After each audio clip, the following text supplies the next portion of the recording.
تھکی ہوئی محبت۔ ایک رومانوی افسانچہ، مصنف کے ایک بحری سفر کا یاد پارہ۔ تحریر خالد قیوم تنولی، آواز نادر خان سرگرو۔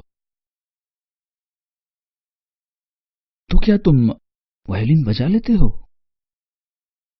اس نے حیرت نما مسرت سے پوچھا۔ ہرگز نہیں، میں نے قطعیت سے کہا۔ کاش میں بھی کبھی ایسا وائلن خرید سکوں۔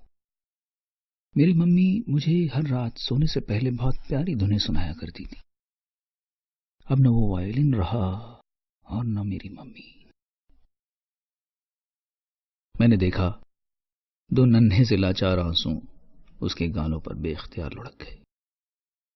اپنے چھوٹے بھائی کے لیے خریدے گئے اس خوبصورت ترین وائلن کو میں نے اسے تھمانا چاہا اور کہا، مجھے اچھا لگا تو خرید لیا، لیکن میرے کام کا نہیں، تم لے لو۔ اس نے بے یقینی سے میری طرف دیکھا، کچھ بولی بھی نہیں اور وائلن بھی نہ لیا۔ رکھ لو، تمہارا ہوا، کہا جو ہے کہ میرے کام کا نہیں۔ مونتے ویدیو کے اس چھوٹے سے ساحلی باغیچے میں ناریل اور پام کے درختوں کے نیچے شام اتر آئی تھی۔ ہم دونوں ناریل کے ایک خشک تنے پر اسکول سے بھاگے ہوئے بچوں کی طرح بے فکری سے بیٹھے تھے۔ وہ وائلن کے تاروں پر بہت مدھم اور مدھر انداز میں گز پھیر رہی تھی، اور دھن بہت پرسوز تھی، اتنی پرسوز کہ بچپن کے سارے خواب آنسوؤں میں ڈھل کر بہنے لگے۔ اس کی آنکھیں بند تھیں، وائلن کے نازک تار مسلسل لرزش میں تھے، اور دھن کی لے speak speak speak to me تھورا کے غیر مرئی لفظوں کا احساس دلا رہی تھی۔ اس کی گرفت وائلن کے گز پر اتنی سخت تھی کہ ہاتھ کی پشت پر نیلی نیلی رگیں ابھر آئی تھی۔ ایسی زبردست فنکارہ کہ جس کے فن میں خلوص کا خمیر تھا، اور میں درد و سوز کی بھٹی میں جل جل کر راکھ ہوا جاتا تھا۔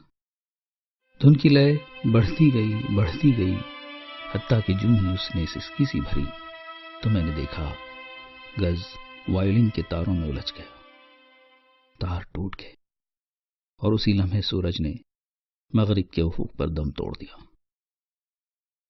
Oh, what an unbearable burden of life. I am tired. اس کے لہجے میں بلا کا کرب اور آنکھوں میں طویل مسافت کی گرد تھی۔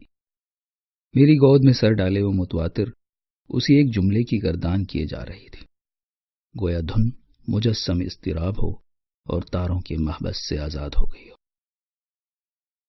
اس نے تڑپ کر پوچھا، یہ زندگی ہمیں کس راہ گزر پر لے آئی ہے؟ میں اس کی بپتا کی بجائے اپنے خواب میں کھویا تھا۔ خواب کی زنجیر میرے پاؤں میں تھی۔ میں نے اپنے تراشے ہوئے مدتوں پرانے خیالی پیکر کو پا لیا تھا، مگر وہ ٹوٹتی اٹکتی سانسوں کے وقفے میں کہے جا رہی تھی، You see that I'm tired. اور عین اسی لمحے جب اس کی آنکھوں کے آبی موتی گالوں کی ڈھلوان پر پھسلنے کو تھے تو میں نے اپنی آنکھوں پر دونوں ہاتھ رکھ لیے۔ دھن ساکت ہو چکی تھی۔